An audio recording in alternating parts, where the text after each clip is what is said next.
It is about you. You are the selling point, and the landscape is changing. So be your authentic self, because no one wants to go to work being miserable all day. Look at your own resume, look at your own LinkedIn, and look at your impact and what you have provided for that other company. And if you write things in that context, you're going to talk to the next employer. In my opinion, it's about giving the customer what they really want and just blowing their mind once they get it. And that's what I really love to see, honestly. Get people to do more of home cooking, home cooked meals, healthy meals, so we can all live long and happy. I'm very proud to be a mom, because not for nothing, women are amazing. Oh my God, the sacrifice,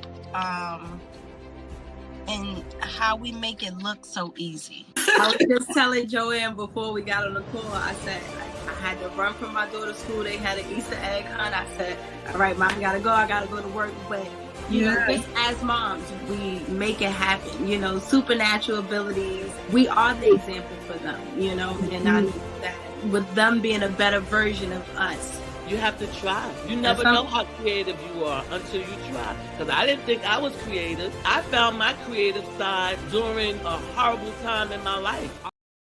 Don't miss your chance to be part of something powerful. Strong, united, royalty in motion. The Black Kings movement is where legacy lives and greatness grows. Register now at juneteenthny.com.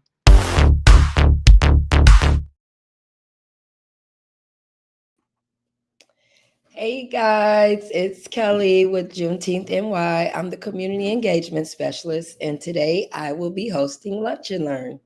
So welcome to today's Lunch and Learn session, where we gather to grow, reflect, and celebrate powerful voices in our community. In this session, we will explore how Dr. Elisha Johnson has dedicated her life and leadership to healing and uplifting marginalized communities through mental health and advocacy, education, and systematic change. Dr. Johnson's journey, from counseling to executive leadership, the power of resilience, cultural pride, and purpose-driven work.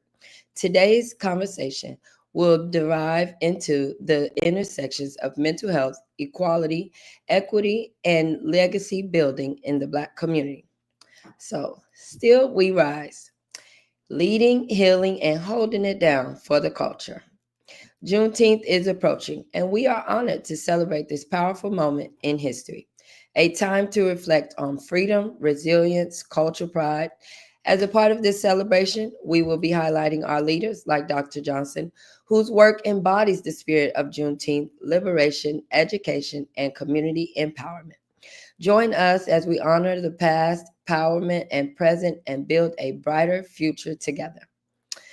We're honored to have Dr. Elisha Johnson, a mental health leader, executive author of Heal Our Way, joining us to discuss leadership, healing, and sustaining culture legacy. Dr. Johnson, thank you for being here. Let's begin your journey. Let's give a warm welcome to Dr. Johnson. Thank you. Thank you. Dr. Johnson, thank you for joining us. We had such a wonderful conversation backstage, but yes. The audience a little bit about you. Yes, so I grew up in the Midwest from a small town called Battle Creek, Michigan. I still live in Battle Creek, Michigan, is where I've gotten my roots. I have a bachelor's in communication studies, a master's in counseling, and a PhD in counseling psychology. I am absolutely committed and passionate about mental health, as well as leadership and more of like that values-based, community-driven approaches to health. So, and my most important role is I'm a mom. So I'm a mom of a beautiful 7-year-old Black boy. And I am just grateful for being here. Well, we're excited to have you. Thank you so much for introducing yourself. I'm excited to have you. So, listen, as we talk about your journey, even with your own healing, I had a couple questions. So, how has your background in counseling psychology, right, shaped your approach to leadership in healthcare and community advocacy? And this is important to me because sometimes when I have visited some of the healthcare facilities, I'm just like, are you guys not telling them like some of the complaints? Like, sometimes like they can deal with so much at the front desk, and instead of them Yes. to advocate, they're just dealing with the stress, So how has that Yes. shaped your background? No, it's a really good perspective, or a good question. So first, I think important to define like what counseling psychology is. What the study of psychology essentially is about, the science of human behavior and understanding our mindsets, our emotions, how the brain works, right? And how it influences how we feel and how we think, as well as how we behave. And so counseling psychology, right, being the field of, it's more, I would say more on the like individual level, but it uses a broad range of culturally informed practices to help us help individuals improve their emotional well-being, right? As well as coping with distress. So the study of human behavior, understanding mindsets, and with health choices, and we think about how we make our health choices, it is deeply connected to our mindsets and how we're doing, right? And our emotions. So I kind of see my role as a healthcare leader to help healthcare professionals understand human behavior and the people that we serve in healthcare. It really has served me well. My training in counseling psychology has taught me a lot about how to lead with curiosity, how to lead with compassion, and how to consider context and the environment and psychosocial circumstances. And with community advocacy, which is, about assessing and adapting to different needs, understanding like what motivates people, how their circumstances and their social needs impact their choices, and just their lived experiences and how that impacts them. So I just really feel like counseling psychology has given me the skills and the knowledge that I need to adapt, and the ability to see the psychosocial impact to the choices that we make in health. I agree. Good. I think that's good. When I'm thinking about your 7-year-old son and then all of your education that you've done, I'm just like, yeah. So this is gonna lead me into my next question. It's gonna be Yes. great. So what challenges, right, have you faced as a Black woman in executive leadership, and how have you dealt with them? Yeah. So in my I have, different sort of like career things that I do on a daily basis. But in my corporate experience, I'm a director.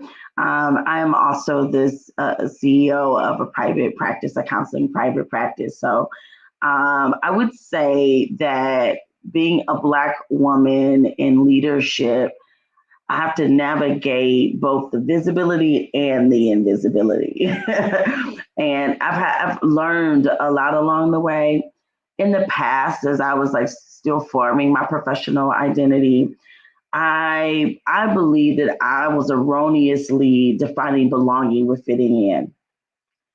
And I was merging those two concepts, and I had to really do some self-reflection and define it for myself, because the reality is I don't fit, right? Like I don't fit, I don't completely own the dominant cultural traits that are associated with like the standard corporate execs, right? Like I'm a professional, but I got a lot of hood background to me, right? So I don't quite fit in, and I used to believe that I needed to fit in order to belong. The truth is, I am qualified, right? And alone, by being qualified alone means that I belong. So I don't see belonging as something that people have to give to me, right? I see it as I belong because God placed me here. And he placed me here already because I belong. So I don't believe I'm supposed to fit in, and I've redefined that for myself. Earlier in my career, I used to hear a lot of comments about, usually like I'm too this or I'm too that, you know, which is also code for you're just a little too black here. Right? What really brought you to that realization, right? As a Black woman, I mean, like Yeah. you have your children, we're already navigating executive leadership positions that we feel like we don't belong. But what brought you to that realization that, you know what, I'm enough, like I do belong here? Yeah. When I realized that I would say it was a spiritual journey, right? Like it really was a spiritual journey. And I went to counseling quite a bit in this stage of my life because I was still trying to find who I was.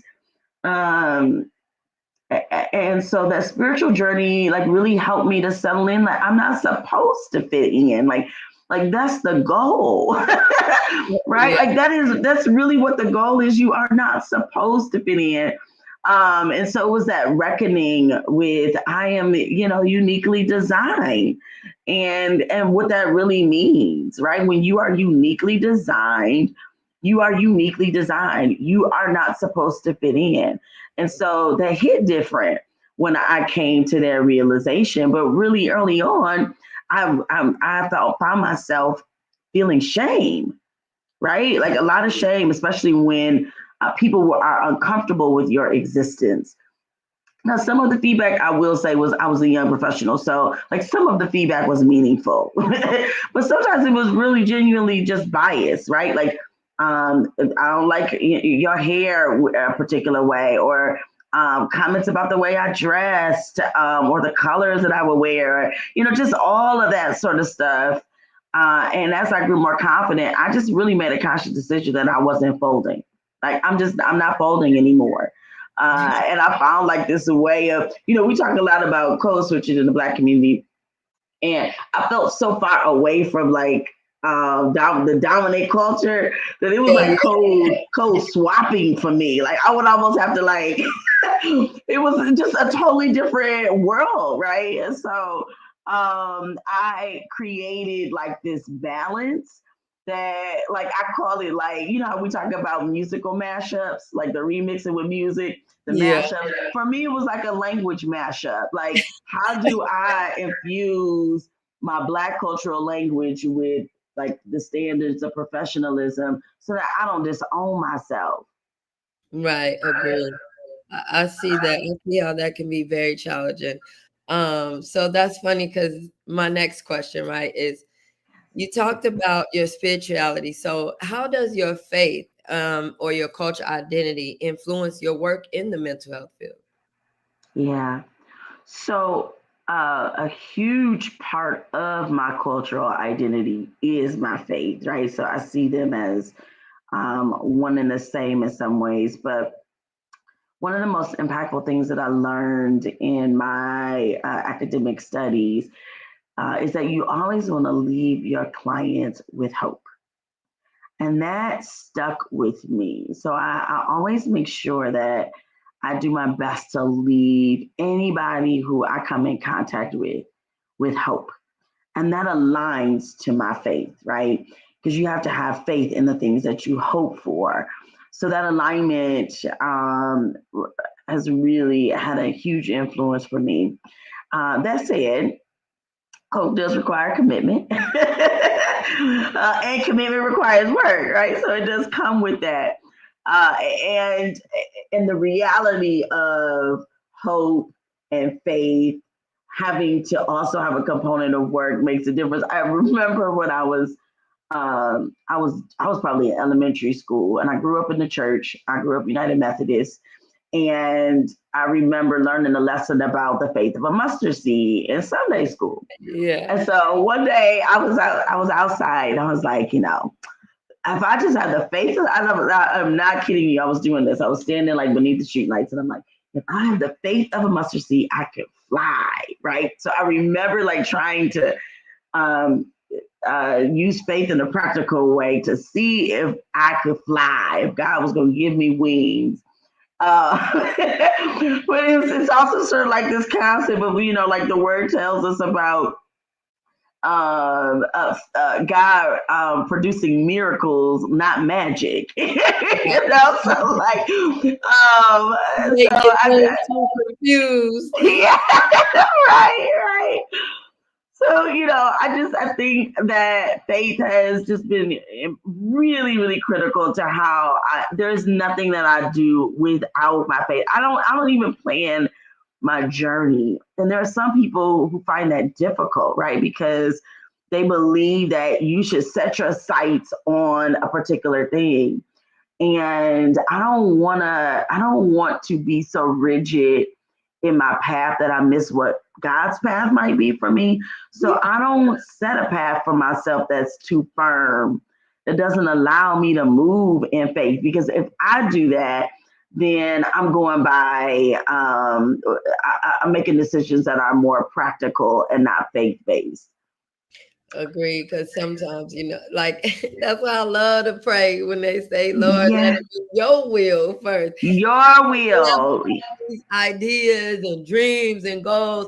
And even sometimes I can catch myself like jotting down all this stuff, and then I just stop and say, Lord, I hope it's in your will, because I'm making Yes. it might Right, not because then you're not moving in faith, right? Like that over planning and all of that, and it's so difficult. It is so difficult. But the second part of the question was about how faith influences the work in equity. And I'll be honest with you, I have been really struggling, especially on social media. I'll be having to pray because some people I don't want to unfollow and delete, and but I also like in the spirit of like wanting to hear different perspectives, I try to hang out. But I'm struggling with people who say they serve God and don't believe in equity. Because in my opinion, equity is the highest form of love. I mean, when you think about what equity really is, seeing the different needs of people and being called to meet those needs out of love. I don't understand. I don't understand, right? So faith um, defines what equity is for me. I like that. I like that a lot. I think that resonates with me a lot. I can't even bring out what it is, how it's resonating with me, but like even in my own journey when I'm chasing my dreams, it's like uh, they think I'm after the material, and I'm just Yeah. like, there's such a bigger plan outside of me just having a house and me having a car and me having a full bank account full of money. And, I just, I've never seen that as bringing me the joy and the connection Yeah. I have with God existing, and its plan. So I'm definitely excited about that. All right, great. So hope, right? Hope is Yes. Hope.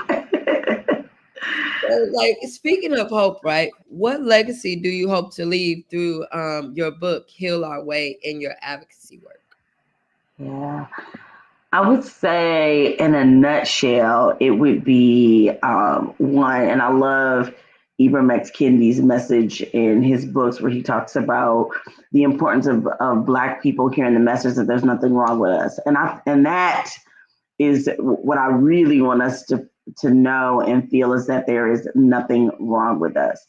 From a systemic perspective, I want to leave a legacy of decolonizing the mental health care system, right? So I think the way we have been addressing stigma in the Black community is how do we bring the healthcare system to Black people, right? Or how do we bring Black people to the healthcare system? And I think that's the wrong approach. Instead, I want us to meet us where we are, right? So instead of the healthcare system bringing therapy to Black people, I want to bring therapy, and I want to do it the other way around, right? Where we are creating our own systems. We're creating our own language. We're creating our own approaches, our own practices. We're challenging. Sometimes it feels like gaslighting when we talk about evidence-based practices. And I'm a researcher, so I completely believe in evidence-based practices. I also think not all evidence is good evidence. And if it doesn't meet the threshold of evidence-based practices, it doesn't mean that it isn't good. There are some good community-based practices that we can elevate. So I would love to see us address stigma differently, where we are bringing therapy to Black people. I agree. I definitely agree on that because we need it, like we spoke in backstage, that we definitely need the therapy and, we definitely need it on a massive scale, and how do we bring our communities to that resource of healing? It's a resource of healing. That's definitely what it is. So let's talk about a pivotal moment when you realized your calling extended beyond therapy and into systematic change. Yeah. I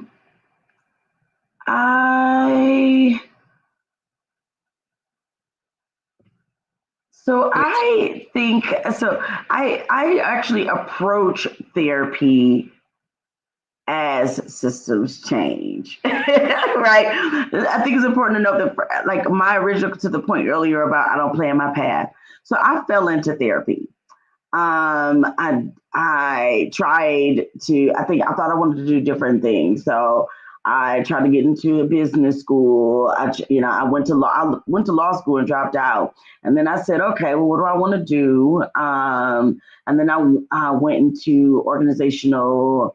It was like a business school. I can't remember the exact program, but in that interview, the interviewer for the school stopped the interview and said, I'm sorry, but God, I just feel like I'm receiving a message from God that really your calling is in counseling and mental health. Like literally stop my interview for the program. And I believe when God speaks, right? And how he speaks through people is just so important. And so I took a different path, right? So I kind of fell into therapy, but I think the foundations of it are just really natural to me. I'm really relational, high in emotional intelligence, and so it's really natural, right?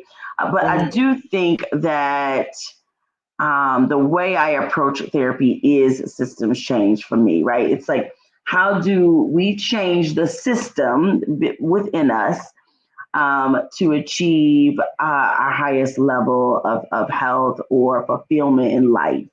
So it's always been in me I've always had a desire to do systems work, right? The desire to go into law was about influencing the legal system. The desire to want to influence organizations and businesses was about, one of my first jobs was in systems change work. And so I just married that with therapy, which just gave me some additional tools. Okay, nice. But when you say fail, is that FAIL or FELL? FELL. I fail, right? It was like it wasn't planned. Yeah, it wasn't planned. I succeeded in the path, but I sort of it fell into my lap.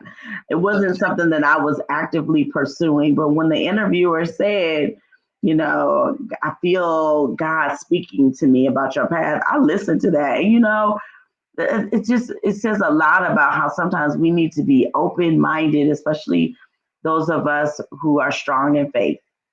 Like sometimes your journey might not be God's journey for you. So I'm grateful that I pivoted. I left that interview like, let me look into a counseling program. Yes. I hear that. I like that. That sounds good. And I only asked because you know how they say you fail your way to success. And yes, I've definitely had my share. And then you're just like, you know what? I'm a therapist. Like I'm going into therapy now. Yes. Yes. But either way, FELL, FAIL, it still it all works out. So how do you balance, right, your roles as a board member, a business owner, and a healthcare leader? Yeah. So I don't think I balance. Because if I think of it as balance, I'm probably not doing very good at that, right? I really, really think it's about how I integrate them, and I really see them all as influencing each other. Now, when it does come to balance, though, I will say it's more about how do I balance those three things, like being board and board member and community based and business owner and mental health leader. How do I balance that with being a parent? And I think that's where the balance is most important to me. So I have to make sure that I am consciously and intentionally prioritizing my role as a parent. Like that is the most important thing to me. So I don't want to be so focused on leadership in that way that I neglect my leadership responsibility as a parent. And what is influenced that the most from me is my village. Like I really do have an incredible village. I feel so blessed to have my parents who really support me, my friends, my siblings.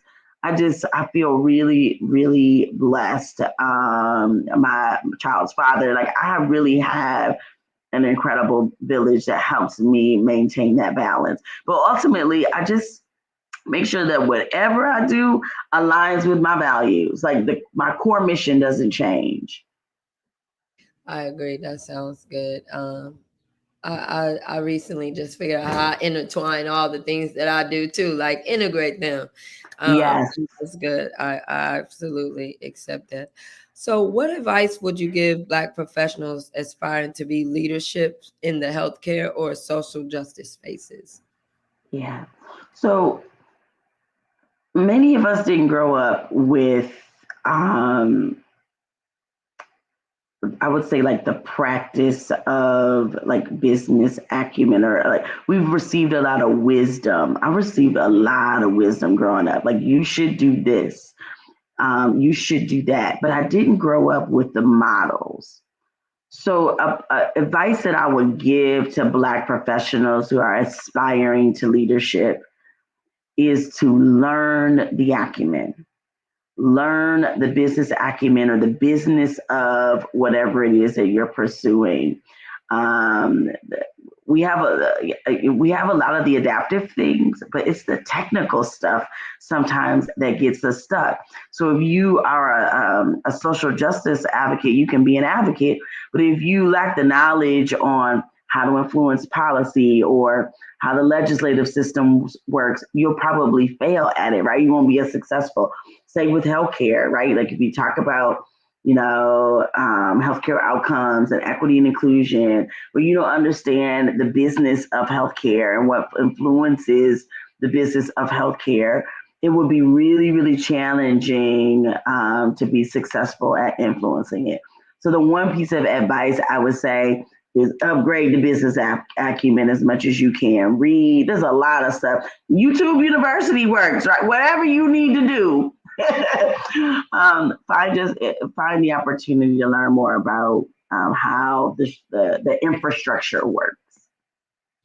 I agree. One of my great friends I was working with, his name's Rashad, and he has a quote. He liked to say that the greatest form of inspiration is demonstration.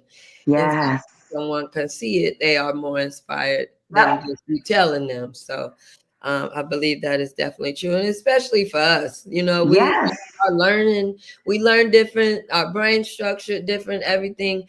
And it's just like a lot more hands-on is going to be required for us, how we can see it, and actually really just be put into a space where opportunity where you can just do it in the midst of learning. And I think that's a lot of how we'll begin to restructure and reframe our educational system.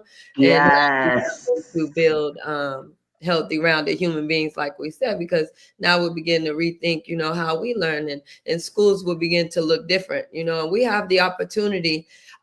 We are in such a divine moment. I love this. anything like rebuilding our community and everything, you got to understand the opportunity of when you're rebuilding something, right? So it sounds crazy that we have to rebuild, but the opportunity to rebuild is so tremendous right now for us, and how we can reshape education, how we're going to reshape healthcare and what that, and reshaping families and what that looks like, how a village really looks and how it's going to operate. And so I'm so excited, even reshaping business, and business practices. We've already influenced them anyway. As they've gotten less and less. And we see by the time everybody gonna be wearing pink hair and doing this and that. The culture, right? Like, no, true story. That is so true. At first it was so strict, and now it's everybody, they got the tube tops and the Crocs at work. I mean, we are so creative and innovative. Yes. And I would love to see us how we leverage that a little bit better, right? How we package it a little bit better, and how do we create more opportunities, right? Because we do treat a lot of things as hustles, right? That's who we are, right? And there's so much innovation in our side hustles. And so I'm looking forward to seeing us build. Yeah, that's gonna be the best. A lot of our secrecy and our hidden talent is in the communities that are underserved. So the more we put into our underserved communities, the more we can boost innovation within our communities, because everybody's doing it now, already done it. We need, where are the new ideas, right? And they're hiding under poverty because they don't have the opportunities or the financial or the education or the background in the education or even the connections. And so I think that's going to be great for us. So let me say, how do you stay motivated, right, when you're facing burnout and systematic barriers? Yeah. So I fairly recently I came to terms with like how I might experience burnout, and I noticed like a mental fog is the best way to explain it, where it would be hard to recall, or I would be struggling with my words. And I have these moments when I burn out, I have moments of like executive functioning burnout and decision fatigue. Because when you're a leader and you realize that all day long you're leading, and a huge part of that is making decisions from the time you wake up as a parent. How many decisions do you make, right? All the way to, bed.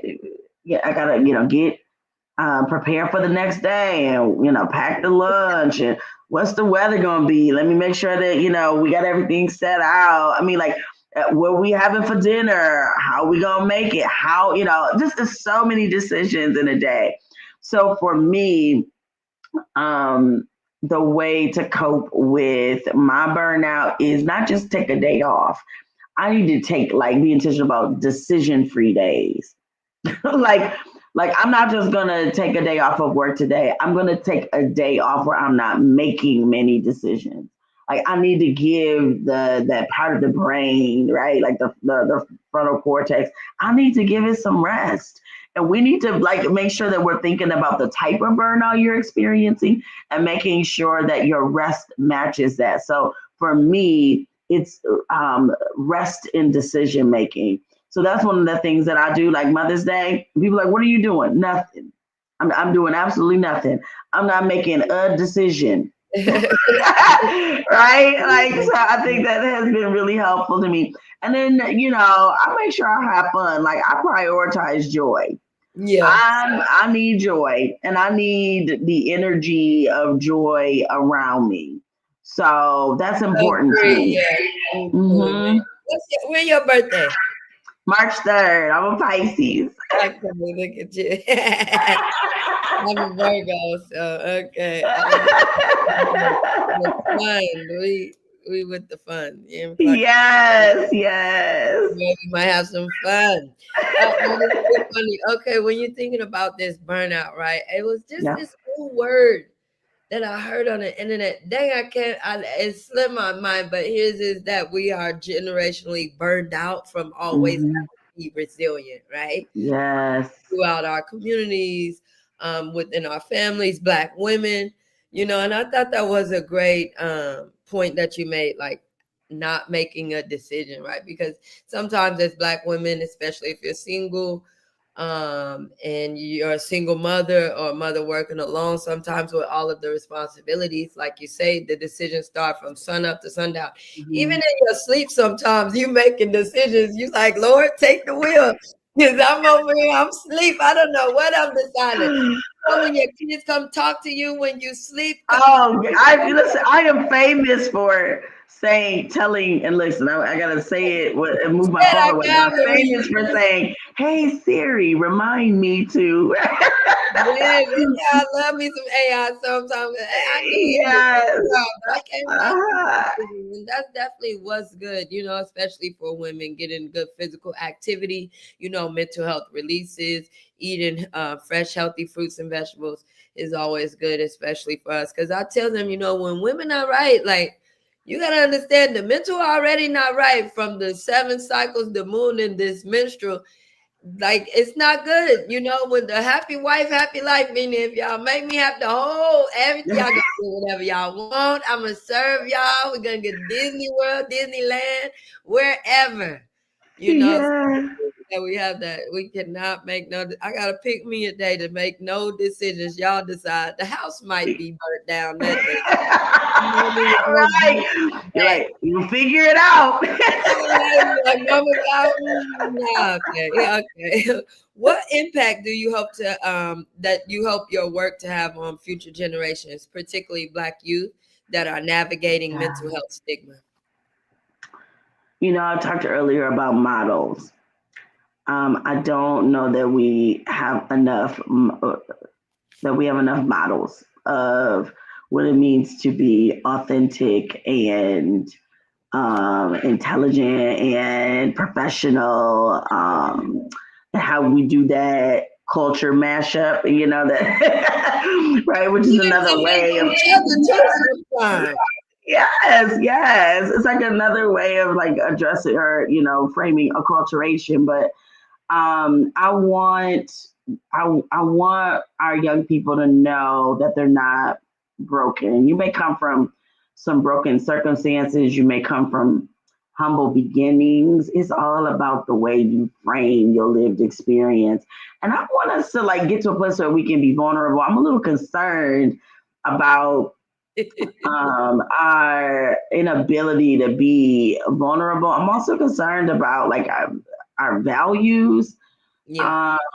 And us not doing enough work around that in our communities and how that's starting to impact our young people. And in some ways are being raised by entertainment. And like, how do we, I have concerns about that. But nevertheless, I want, in regards to mental health stigma, I want young people to feel comfortable being vulnerable. Vulnerability is strength, right? Like, we connect to people through vulnerability. We grow through vulnerability. I want them to be more self-reflective, to be, if you're not honest with nobody else, you need to be able to be honest with yourself, right?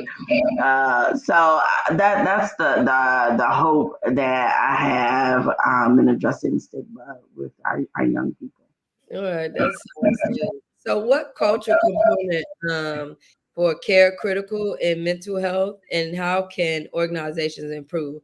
So, what basically, like in the mental health care system, how can organizations improve culturally? Yeah.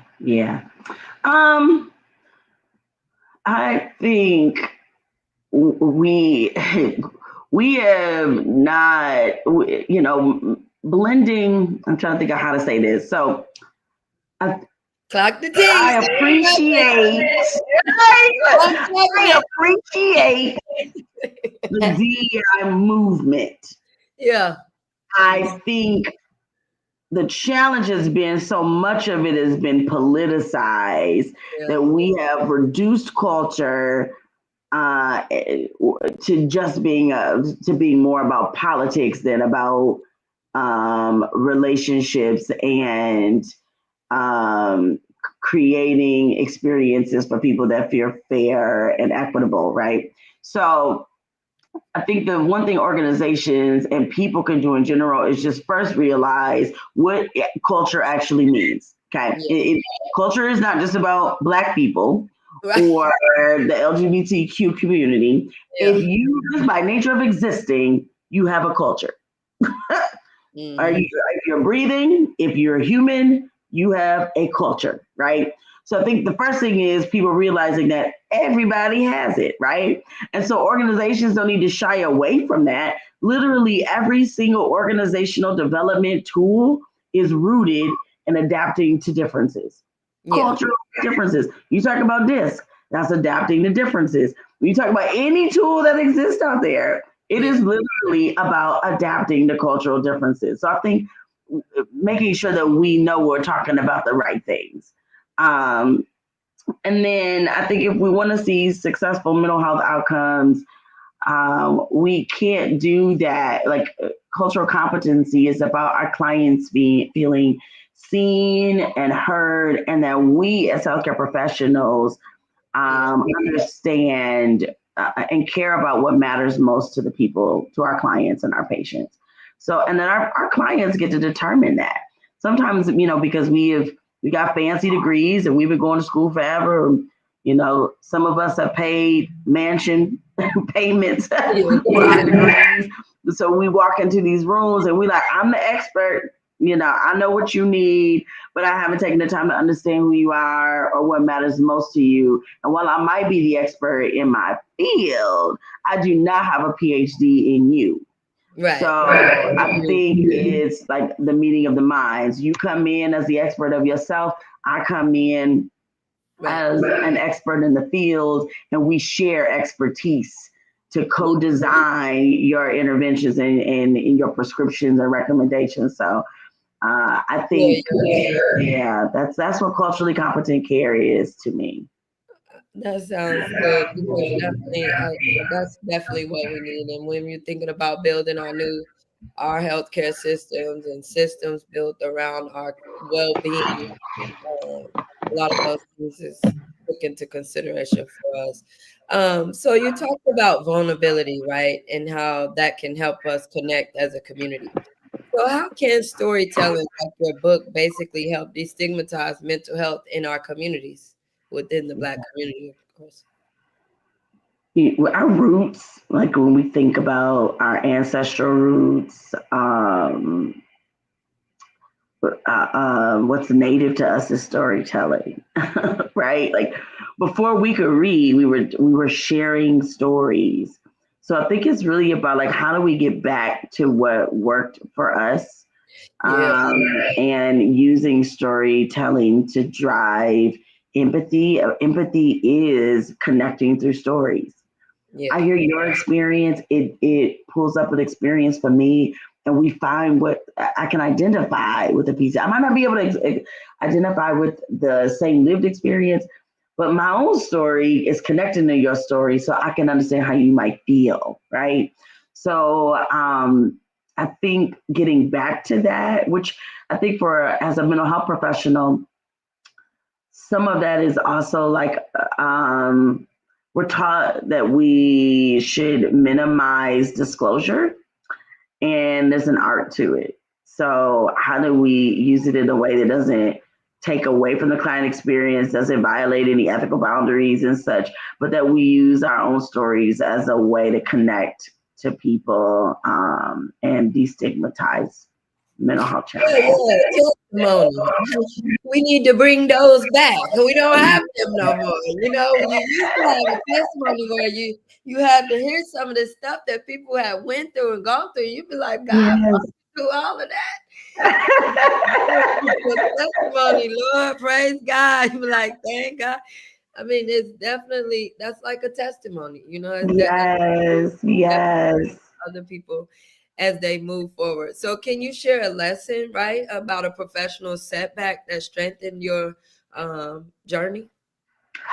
Yeah. it was, I can't remember the exact year. I want to say like maybe 2003-ish. I was in a really bad car accident. Mm. I was leaving my parents' house, was hit by a driver, and I had 9 broken ribs, a crushed chest, a punctured lung. Um, I have a prosthetic eye as a result of that car accident. I was in the hospital for a little over a week. And it was my first week into my master's program. Lord, right? I mean, oh, it was just horrible. And I had to, go through, physical therapy, and took me several months to recover. Not to mention, I just finished, I just went through a thing where I was like, it was right after I dropped out of law school. I just had so much going on at the time. Right? Like me, I'm trying that too. Yes. It was so much happening in my life at the time where I think most people would have given up. Yeah. Like, let me just try again, or this isn't meant for me. And I remember, like, before the semester ended, I went to the school and said, I want to finish this class. And I realized I missed 2-3 months of the class. Yeah. And they said, you know what? Like, we're going to make it work. Now, my assignment was to finish this, like, end of semester assignment, a report, and how to present it in front of the group. And my prosthetic eye was not finished yet. So some people may have felt like, I don't think that I can go in front of people without an eye. Listen, I'm going to finish this program, right? So I had like a cap in my eye socket. I did not even, and I finished it. And I finished the program. And I think the lesson from that is there is always a way. And a lot of times the way is about your perspective. Yeah. So you might not be able to move things around or change what happened to you, but if you can change the way that you see it and how you're reacting to it, there's a way. Yeah. That sounds good. Okay. So we're almost coming to the end of the interview. So can you give me basically one takeaway message you would like the attendees to take away from today about resilience and healing? As you just shared your own story of resilience and healing and a testimony, it only makes sense. So I would love to hear, what would you like them to take away from this? Yeah. I think there's a lot of definitions about resilience. Sometimes resilience gets this like bad name because it gives the impression that the message that we are telling people that they need to just survive, right? Like you just got to survive it, and you got to go through tough things with no emotions and get over it. And that's not how I see resilience. For me, resilience is acknowledging the fact that it's going to be hard. There are going to be hard moments, and that you should experience tough emotions, and you want to walk away with some hope. So just attach hope as much as you can to your circumstances. And hope doesn't mean that I don't also get to be sad, and that I don't have periods of depression, or that I'm doubting myself. Like it sometimes is a cocktail of emotions. But resilience to me is like holding on to hope that something can change if I am willing to stay committed to it, stay the course, and identify strategies that work for me. Sometimes the strategies that work for you are not the strategies that are going to work for everybody else. So give yourself permission to define what works best for you. I went to a fellowship program, and I love their tagline. It was like the best practices are the practices that work for you. Like, period. Like, that's what the best practice is. Does it work for you? Okay, cool. That's the best practice. So we definitely have a blueprint. We have a blueprint. Yeah. Rediscover our blueprint. We definitely have it. And being resilient and hopeful is definitely should be some of our values and virtues that we stand on. But again, people get the mission and mashing up stuff, and they get us mixed up. And then, some things they feel like this is what we stand on, but that's not really us, but so this was a great conversation. As you know, Juneteenth is coming up. Yay! Yes. To me, Yay. Celebrating financial freedom, celebrating the freedom to decide. Yeah. Look, we want to take a break from deciding, but still we had the freedom to decide. And so even that is a decision to not decide. Yeah. When we're talking about Juneteenth and we're just, thinking about our ancestors, some of the things that they went through, like you said, there's a blueprint. There's some things that work for us already and some things that don't. As we move forward throughout history, we can see where we kind of transition more into things that were working for them and that didn't really work for us. And so now we need to go back to the blueprint. So what does Juneteenth basically mean to you? Yeah. For me, I see Juneteenth from a place of strength. And a reminder that Black folks are naturally strategic, like how we got to where we are because we are strategic thinkers, right? And when we bind with a mindset of collective liberation and being relational and being and being strong, we can really literally achieve anything. So for me, Juneteenth is like, look at how right now we are literally living out a prayer of our ancestors and how we are manifesting our prayers for future generations now. So Juneteenth is just the freedom to be in alignment with like some of the things that I really encourage folks to be yourself, that there's nothing wrong with who we are culturally. So Juneteenth to me is the reminder that we good, right? There's nothing wrong with us. Our culture is beautiful, and we can be and achieve whatever it is that we want. All right. So speaking of our culture, who is your favorite? What is your favorite hip hop artist or song that fuels your resilience? So, like when you're getting up or when you're moving around, or like what hip hop song might you play to be like, yeah, this gets me started? Man, that's a hard one to pick a song because that's hard because there's a lot of stuff I like. It's genuinely really hard for me to say that, but like I can say, one of my favorite like inspirational songs would be "Moment for Life," Nicki Minaj. Yeah. But I love transformational artists. Like I love artists that have taken us through a transformation of being one thing and then becoming whoever it is that they aspire to be. So of course, like Jay-Z would be the blueprint, right? For us. And I have so much appreciation for his journey. I'm like studying Glorilla, like, because her transformation is like happening right now in real time. And I love that for her. I love that for me, right? So I'm just really inspired. Yeah. I hear you, doctor. I hear doctor. I hear you, doctor. She is doing it for us. And then of course, like Beyonce's, right? Like the blend of womanhood and resistance. And I love Cash Doll as well. Something about Cash Doll that like inspires. She's like down to earth. Yeah.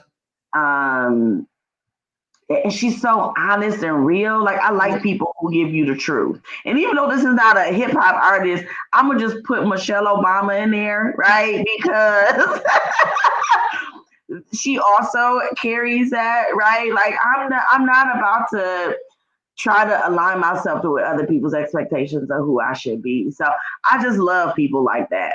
Yeah, I like that. That sounds good. That's so funny. Your music, I like that. Open up a lot. See what you said? You said I can't mix big glow with corporate. Okay, listen. Okay, we almost coming to an end. Okay, so how do you incorporate the principles of Kwanzaa, like Ujima or Kumba, into your work? Yeah, I would say my favorite is Ujima, so collective work and responsibility. Yeah. Um, actually, the two you named would probably be my favorite. So, um, the idea we're not individualists. Like Black culture is not individualistic. We appreciate working together and going on a journey together. And I love the idea of getting to where we need to go collectively and unifying, and as well as the responsibility piece is important. Yeah. I think there's more we can live into around responsibility, but I love incorporating that into the work that I do to help Black folks understand that we are responsible for each other. So how do I give the gift of knowledge or mentorship, or wisdom? How do we own all of our children, right? Like, that's your baby, that's my baby too. How we work together, right, to make things better for all of us. And then Kumba for his creativity, like so a lot of my book really is about language and the art of being Black in spaces and just being okay with that and how we use that in therapy. So like I even talk about our words, like we have our own emotional vocabulary. We literally do. Feeling some type of way, that's a whole feeling, right? We can have a whole Black feeling. Don't know what it is, it's just a type of way. Just a type of way. And you know what? When I have a Black client, they say I'm feeling some type of way, I don't say, can you tell me more about that? I know exactly what they're talking about. Like, we have our own language. When we say I'm good, how you say I'm good, I know is an emotion. So like we have our own emotional vocabulary. And so Kumba for me, the creativity in that is just about being culturally rooted and bold and in the way that we exist and communicate. All right, that is so good. Okay, Dr. Johnson, listen, thank you for pouring into us today and your wisdom and one. You're a true example, really, of what it means to thrive in purpose and wellness. Definitely, for sure, with me after having this conversation with you, Dr. Johnson. It's been a powerful conversation. To close, I'm stuck by how much wisdom you've shared basically with us today and your leadership and your healing for sure. Before I say goodbye, let's take a moment to reflect on some of the key takeaways that you had. And so, first, your emphasis on basically vulnerability really stood out as a critical moment for the community to me. The way you described vulnerability particularly resonated, as to me, I can learn from it and how we can be open, more to healing our communities through vulnerability and testimony. I really like that. For our viewers who are just joining us, we've been speaking with Dr. Johnson, a system director at the healthcare, the founder of, how do you say it? Eudaimonia. It's Greek. Eudaimonia basically means the highest level of fulfillment. I love that. Counseling. And the author of transformative book, Heal Our Way. Dr. Johnson has generally shared her insights on basically everything from mental health to music to how we can basically heal ourselves, on how taking breaks from decision making and giving ourselves the time to heal as a community has been a pivotal moment in her life. She talked about her testimony through her education career and pushing through. And I thought that was so resilient of you, Dr. Johnson. As we wrap up, I'd love to give you the floor for any more final thoughts you would like to have or offer on the platform to leave our audience. What's one message you would like to leave with us? Yeah, I want to say thank you for just sharing space. We talked about sharing stories. There's also something to be said about sharing space with one another, even if there's no words. So thank you for the folks who took the time to listen today. My wish for all of us is that we do heal in our own way, right? That we get to define what healing looks like for us. And that we liberate ourselves in that way. So thank you so much for your time. Yeah, that was such a powerful. Thank you, Dr. Johnson. Thank you. As you continue your journey, Heal on Our Way is available Where's your book available to purchase? It's on Amazon. Nice. Here's It the is book. on Amazon. I love the graphics. It's giving Africa to me. Yes. Thank you. Thank you to our incredible audience. Thank you for spending this hour with us. This conversation is exactly why we created this series, to spotlight how brilliant you are, Dr. Johnson, who you are, how you are transforming communities. A quick reminder about what's going on next week. Early bird vendor registration for Juneteenth is open and over now. So be sure to follow us at Juneteenth NY across all social media platforms. If you have found any value in today's discussion, please share it with your network. These conversations matter, and your support helps us reach more people. Thank you, Dr. Johnson, for your time again today, your wisdom, and most importantly, your work that you do every day in our communities that is bringing about healing. It's been an honor to have you with us, and thank you guys to everyone who's been watching. Remember what you learned today about Dr. Johnson and her book, Heal Our Way. And until next time, keep rising, and we'll see you soon. Don't forget, follow us at Juneteenth NY YouTube channel and follow us on social media. Let's keep this conversation going. Thank you, guys.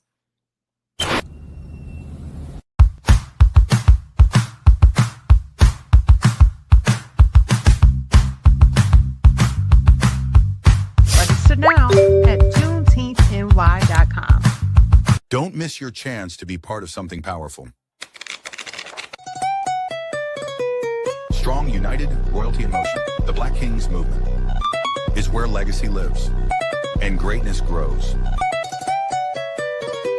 Register now at JuneteenthNY.com.